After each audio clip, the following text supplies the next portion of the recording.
Policy তো শেখ হাসিনা দিয়ে গেছে, তো শেখ হাসিনার পলিসি তো আমরা অ্যাকসেপ্ট করি নাই, আমরা তো সেগুলো সব ছেড়ে মুছে ফেলে দিয়েছি। এখন এখন আবার কি নতুন করে চিন্তা করতে হবে আমাদের। Double million offer Walton fridge কিনে পেতে পারেন 20 লক্ষ টাকা, রয়েছে কোটি কোটি টাকার নিশ্চিত উপহার। সেটার সাথে একমত যে আমাদের পলিসি করতে হবে। এখন হাসিনা যা চাচ্ছে দিয়ে আমি আগেও বলেছি, সেই কাজটাই ভারত করছে। উনি ওখানে বসে আমেরিকাতে ওনার কর্মী সবাই বক্তৃতা দিচ্ছে, কি ডেঞ্জারাস অবস্থা দেখেন। 2 দিনের মধ্যে ইয়েতে বক্তৃতা দেবে পার্লামেন্টে ব্রিটেনে, এগুলো সে অ্যারেঞ্জ করতেছে এবং মোদি সাহেব ওনাকে সব সুযোগ সুবিধা দিচ্ছে, আর আমরা এখানে বসে বসে আঙ্গুল চুষতেছি। আপনি এইসব ব্যাপারে কোনো কথা বলেছেন কালকে?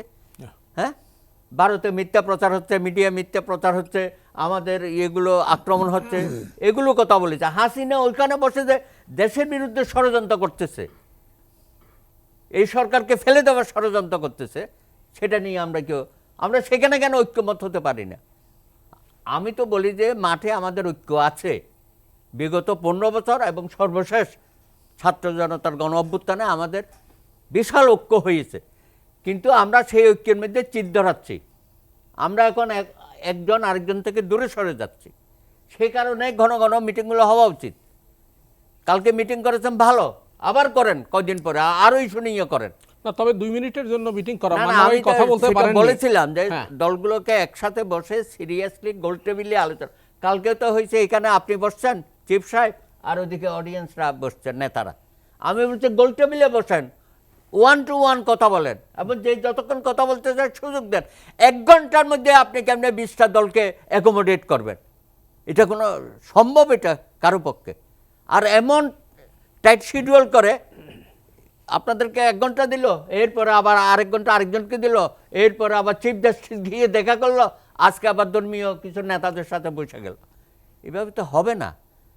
আজকে দেখলাম যেসব ধর্মীয় নেতাদেরকে ডাকছে, আমি জানি না হিন্দু বৌদ্ধ খ্রিস্টান এগুলোকে তো আমি চিনতেও পারিনি। উনি হয়তো মৌলানা সাহেবদের চিনছে, নামাজ দেওয়া পরে তো হ্যাঁ জানে, খতিবকে ডাকছে না। হ্যাঁ, তো এই হইল অবস্থা। আমার কথা হচ্ছে এই সরকারের মধ্যে আমি কোনো সিরিয়াসনেস দেখছি না, এবং আমার যেন কোথায় মনে হচ্ছে ডাল মে কুছ কালা হ্যায়, এবং তারা সময় নিতে চায়। একটা দীর্ঘ সময় নিয়ে তারা একটা হজবরল করবে শেষ পর্যন্ত। হ্যাঁ, 71-এর মহান মুক্তিযুদ্ধকে আমরা নষ্ট করে দিয়েছি, চেতনা মূল্যবোধ এগুলো বেচা বিক্রি করেছি। 90-এর গণ অভ্যুত্থানও আমরা ঘরে তুলতে পারি না। এইবারেও যদি আমরা ফসল জনগণের হাতে না দিতে পারি, আর কবে পারবো? এই জাতি ক্ষমা করবে? করবে না তো, আমি সেটাই বলতে চাচ্ছি। অসংখ্য ধন্যবাদ। ক্যানভাসটা অনেক বড় করে ফেলেছে, এখন তো রাষ্ট্র কাঠামো এবং সংবিধানের মধ্যে ঢুকে গেছে। জানেন, উনি তো যে রাষ্ট্রপতি যে রেফারেন্স আনলো 106-এ, উনি তো এটাও এখনো বিশ্বাস করতে পারছেন না। হ্যাঁ, উনি কিন্তু ওনার জায়গায় কাজ করে যাচ্ছে। আজকেও তো উনি ওই লাইনেই বলেছে। এখন একবার যখন আমরা সংবিধানের মধ্যে ঢুকে গেছি, উনি আবার প্রভিশনাল গভর্নমেন্ট বা বিপ্লবী সরকার একটা আকার ইঙ্গিত ওইভাবে বলছে আর কি। আচ্ছা বলুক, ওনারটা উনি বলবে, আমরা আমাদেরটা বলবো। একটু ভারত সম্পর্কে একটু কথা বলি। হ্যাঁ, ওই যে এই যে আমাদের ভারতের উপদেষ্টার সেটা হইছে না, ওইটা তো উনি বলেছে। আমি এই ভারত, হ্যাঁ, ভারত যে এখানে ধর্মীয় সংখ্যালঘুকে ট্রাম্প কার্ড হিসাবে এখন ব্যবহার করছে খুবই ন্যাক্কারজনকভাবে, আপনি দেখেছেন। এখন তাদেরকে আমরা প্রশ্ন করি, বিগত 15 বছর এত ঘটনা ঘটছে, শত শত, কোনো প্রতিক্রিয়া আপনি দেখেন তো রামুতে কি জঘন্যতম হয়েছে, ভারত শব্দ করে নাই। সোন, নাসিরনগর, গঙ্গাচড়া, পীরগঞ্জ, শত শত ঘটনা। তারপরে 2022 সনের দুর্গাপূজার সময় 22টা জেলায় সমস্ত মণ্ডপ টণ্ডপ চুরমার করে দিয়েছে। 3 জন ইসকনের সাধুকে হত্যা করা হয়েছে। কোথায়? নোয়াখালীতে। এবং আসামি করছে বুলুকে, বরকতুল্লাহ বুলু। হ্যাঁ, বরকতুল্লাহ, কে আশ্চর্যজনক। তারপরে চিফ জাস্টিস এসকে সিনহাকে যেভাবে অপমানজনকভাবে চত্থাপ্পড় মারা পিস্তলের ইয়েতে বন্দুকের নলের মুখে বের করে দিল, তখন কোথায় ছিল আমাদের ভারতীয় বন্ধুরা? টু শব্দ তো করে নাই। কেন করে নাই? উনিও তো এসকে সিনহা। হ্যাঁ, কেন করে নাই? কারণ তখন হাসিনা তাদের একেবারে কি বলা যায় এটাকে পছন্দের তাদের মানুষ তো। asset? হ্যাঁ Asset, ক্ষমতায় asset। ছিল। হ্যাঁ এখন দেখি একেবারে যে কোনো একটা ঘটনা হলে ভাই আপনারা কি আমাদের নিরাপত্তা দিতে পারবেন? এখানে কিছু ঘটনা হয়েছে ঠিকই আছে, তো সেই ঘটনাগুলো তো বিচার আচার যাই হোক আমাদের জুডিশিয়ারি করবে, আমাদের নিরাপত্তা সরকার দেবে।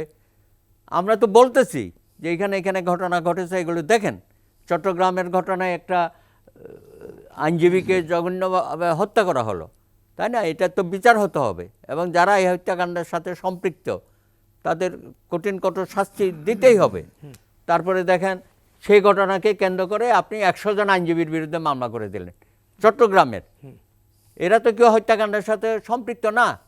আজকে চট্টগ্রাম বারে 1,500 ধর্মীয় সংখ্যালঘু সম্প্রদায়ের আইনজীবীরা আছে, তারা ভয়ে তটস্থ, কেউ কোর্টে যেতে পারছে না, বাড়ি ঘরে থাকতে পারছে না।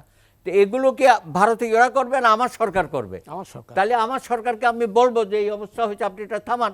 গত পরশু সুনামগঞ্জে একটা গ্রামে গাড়ি ঘরবাড়ি পুড়িয়ে দিয়েছে ওই যে ফেসবুকের ধর্মীয় অবমাননার কাহিনী দিয়ে।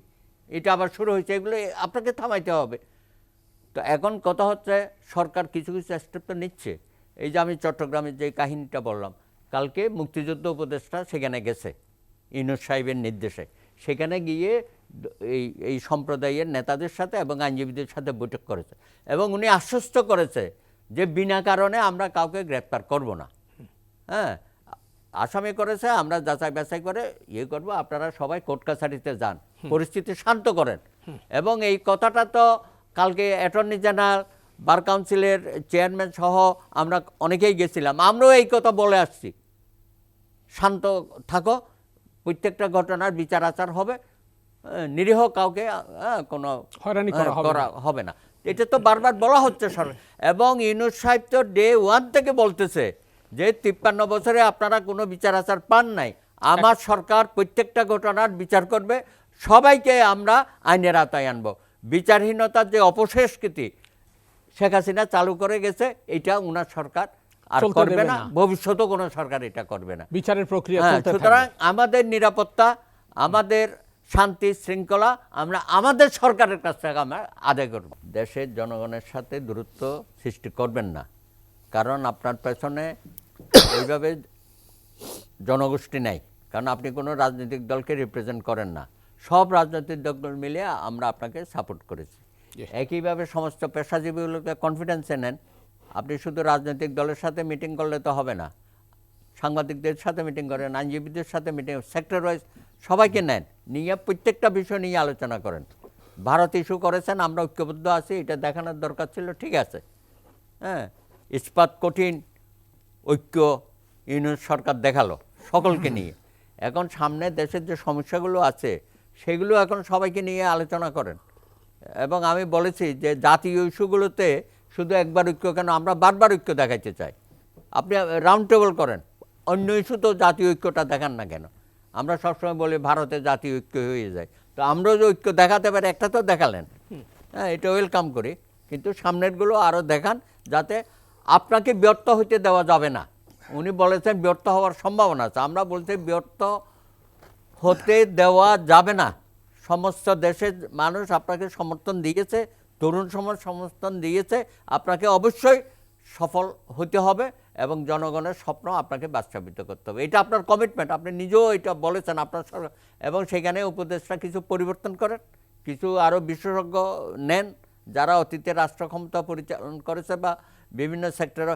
আরে দেবপ্রিয় যদি 3 মাসের মধ্যে এত বড় একটা কাজ আমাদের হাতে তুলে দিতে পারে, শ্বেতপত্র, হ্যাঁ, এবং সে বলেছে যে এটা করতে গেলে 25 কোটি টাকা খরচ হয়, আমরা তো 1 পয়সাও নেই নাই। তো এরকম তো সমাজে আরও এরকম বিশেষজ্ঞ আছে, তারাও এগুলো করে দেখাক, করে আপনি সেই তারা যে প্রস্তাবগুলো দিয়েছে সেটা কার্যকর করেন।